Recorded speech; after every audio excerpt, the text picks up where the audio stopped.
Are we live? Hey, everybody. Welcome to another week of Community Questions with the National Association of Sales Professionals. I am Michelle Baker, Director of Global Sales Development, and we have with us Rick Middlemass, and he's the Vice President of Sales and Marketing. And today we have another question. And again, we're featuring some of the most common questions that come through our community, through our coaching calls. If you have anything, you can pop in the chat, you can ask a question, you can send in and email it to us, and we'd love to feature your question and even you. So Rick, our question today is, how do we transition from a regular conversation into a sales conversation? So what are your thoughts on that? Yes. Okay. So great question. We were just talking about this, and we were saying how when someone is new in sales, a lot of times you may be coming from technical or even maybe sales engineering into sales, and you're having these conversations, and it's like, how do I take this from a conversation into a sales conversation? That's kind of the question here. So a couple things come to mind to answer that question, and one is. And it's the one of what I like to say are top 3 tools in sales, and that's questions that lead to finding problems, to finding pain, but also to finding out what's going well and what can even be amplified. I know when I was in my time in sales of doing, hundreds of calls, usually somewhere between 40 and 70 calls a day. I had a list on the side of my cube of just a big list of questions, especially when I first started cold calling. It's not comfortable, right? It's outside of your comfort zone. And sometimes you're at a point in a conversation where it's like, oh, what do I say next? And then, so I had this list of questions that I designed to help the conversation get onto the topic of something that was going on. And I was selling technology of, where is their technology in its life cycle? What are some things that they really appreciate about the technology? What are some things that are frustrating?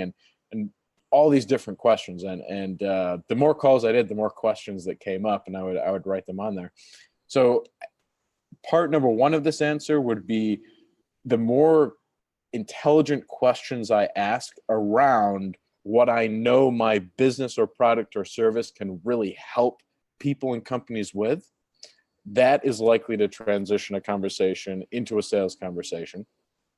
The other thing that I would recommend is, if and I've heard many of these, and I've had some of these conversations, these sales conversations that are just not going right. It's just, you're not getting anything from them. You're not managing to really generate anything.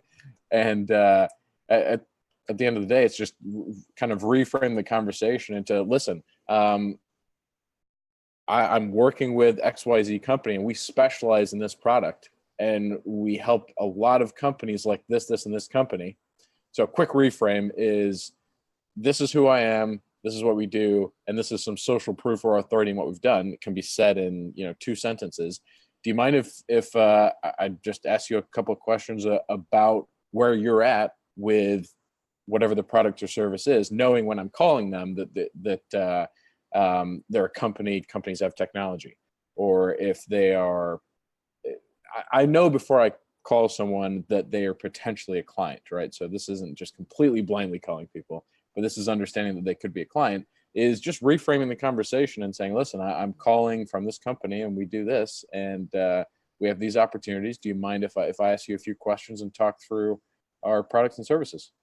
So so for a brand new salesperson, Yes, who's struggling to kind of turn the conversation into sales, and those are the recommendations that come to mind.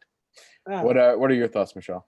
I totally agree with you. I'm a fan of the reframe, and one of the things that I've learned is pre-framing as well. So when I'm brand new, I thinking about, if I don't have it in mind, right? So where am I taking this client? Because then it's much simpler to hit a reframe when we go off a track, because when I'm new, that'll tend to happen. Remember, the goal is to learn to be more consistent, be patient and gracious of yourself, and you'll actually be able to translate that into the call. So I'm thinking about, how can I put my client at ease, because they're sensing me. They're sensing. Confidence is an unconscious conversation that's going on in my head that they are sensing. So when I hit that point where I do feel uncomfortable, ask for a pause and a beat. Like, let me gather my thoughts.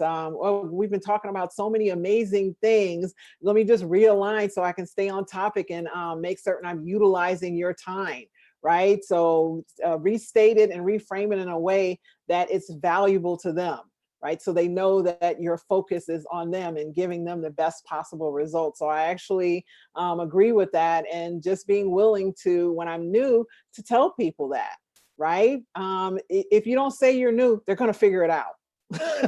At some point, your tonality, your posture are going to give you away. So it's always easy to say, hey, you know what? I'm new at this, but I'm masterful at selling, right? And my goal is that you walk away amazed and understanding what this company can do for you. So if I don't know it, I'll be willing to do whatever it takes to ensure that you get all the information you need. Is that okay? Right? That puts that person at ease. It puts you at ease. And the call, a lot of times, will go so much better, because you've given yourself permission to not know everything. Because who does? I always ask people, does anybody know everything? And I've yet to meet anyone who said yes. I like it. And one final thing I'll just add is that whenever we, the conversation starter, the sales professional, the influencer, whenever we're reaching out to somebody, starting a conversation, we've got to take responsibility for that conversation, right?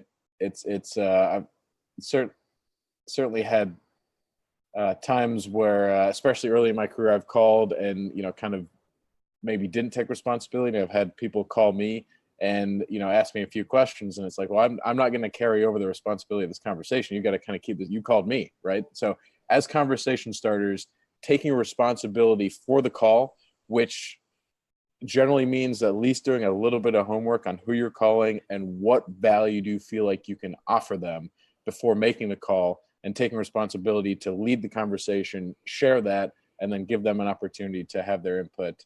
And that's it. Oh, I love that. Remember, responsible means that I'm able to respond, right? So that's what I always remember about that. And when, like you said, Rick, when I do my homework, I am able to carry that conversation forward because I'm able to respond. Little brilliance right there. I loved it. I like it. Well, so if you have not joined the National Association of Sales Professionals, click the link above to join the association. Take our complimentary seller style assessment, understand what your current selling style is and what your ideal selling style is, and what's the gap, right? What's the next gap in increasing your ability to influence and sell, and also take advantage of our complimentary coaching call on your seller style assessment feedback. Thank you for joining us this week for our community questions, and we look forward to talking with you again next week. Have a great week, everyone.